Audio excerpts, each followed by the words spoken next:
John 13 discussion. You're up. No, you went first, didn't you? Yeah, go ahead. Okay, so, John, a couple of things, okay, because I want to look at the history of the book of John. Okay. So it's attributed to John, the son of Zebedee, so it is attributed to one of the 12, the brother of James, the sons of thunder. That guy. Yeah. Okay, well, we never know that, right? I know. Early church fathers, Irenaeus, Clement of Alexandria, Tertullian, and Origens all name him as the author. There's lots of internal clues for that. It was likely written between 85 and 95 AD, the last of the four Gospels to be written, and primary purpose was to tie up some of the theological questions or treatises that end up being posed by the first three Gospels.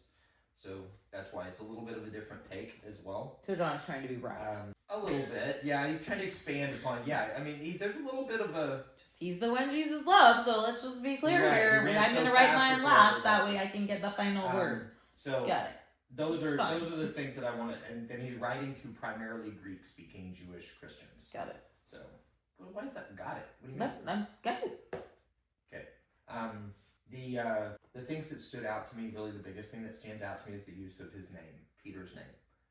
Through most of this, he's called Simon Peter. Mm-hmm. You notice we didn't hear that in the Luke Gospel that we just read. Mm-hmm. Simon Peter is used much more often through John, and especially through this chapter, through 13, which is, it's representing the duality of Simon's existence. Simon, that name represents his natural self, and Peter represents his spiritual self or spiritual purpose. Is that what chat says? Yeah, that's what I say too. That's what those two names mean, to use them together. Remember, names are important. For me, like my eisegesis in reading this is going, okay, if John wrote his last, he was the one that Jesus supposedly loved the most. Is it possible that he was a little bit jealous that Jesus gave Simon a new name and called him the rock of his church? I know for me, like if someone around me like had a nickname and I didn't, like I was like, why don't I have a nickname by that person? They must love him more.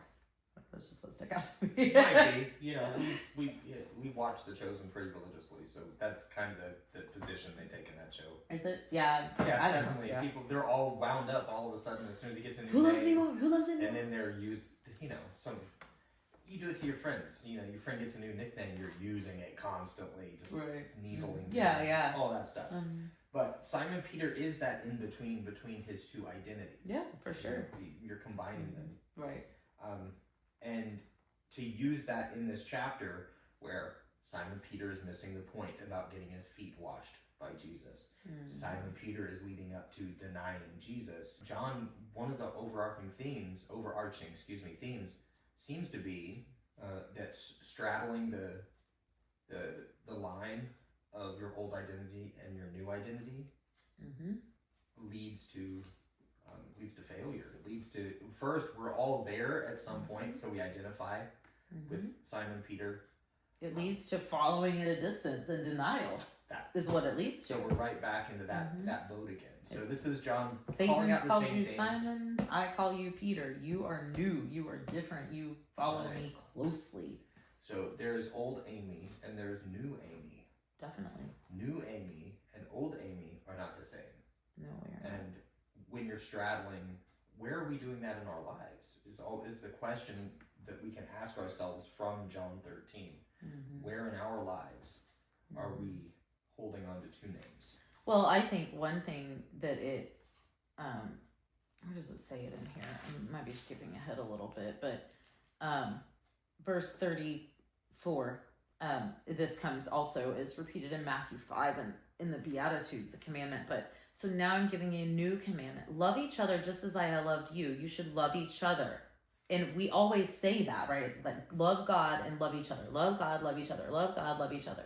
But Jesus takes this a step further and says, your love for one another will prove to the world that you are my disciples. How much right now in our world are we completely and utterly disproving our discipleship to Jesus by hating each other in our churches? Even within our own churches where we attend and groups of people, we are not showing love to one another, washing each other's feet nearly as much as what, Yeah.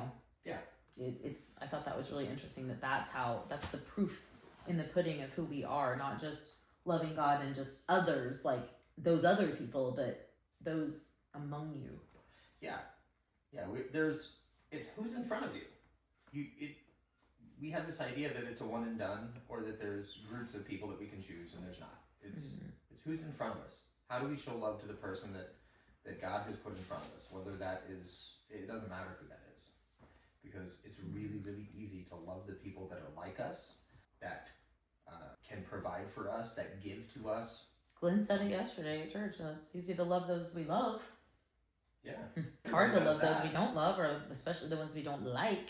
But I mean, that is all very true. But like, just for me personally, my conviction is like, I have an easier time loving those I don't like very much sometimes versus loving those I'm supposed to like.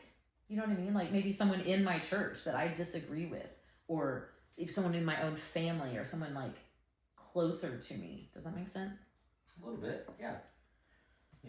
Explore that. What do you mean, like you don't like? Like it's easier for you to love somebody you don't like that's not within close proximity to you. Is that what you're saying? Yeah. Okay. It's not in close proximity. Those people over there.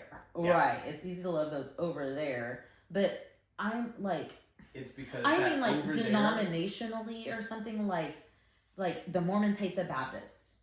Well, if people are supposed not true. That we know that's not true. Mormons don't hate Baptists. Baptists hate Mormons. Whatever. None of them hate each other. There are people within. There are people within who do. There are videos out there very much against one another. There are. You can go find it. I'm with that.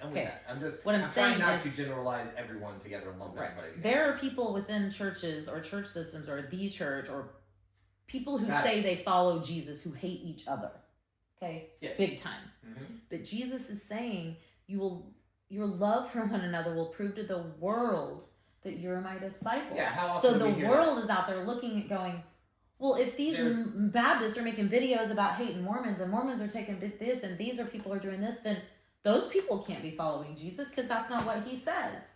That's literally the main thing that turns people off from God or Jesus, is them not being able to reconcile who Jesus says he is and how these supposed followers of his are acting, how we are acting. Mm-hmm. We act like shitheads to each other constantly. Yeah. Hit the stop and hit the start. Stop and start.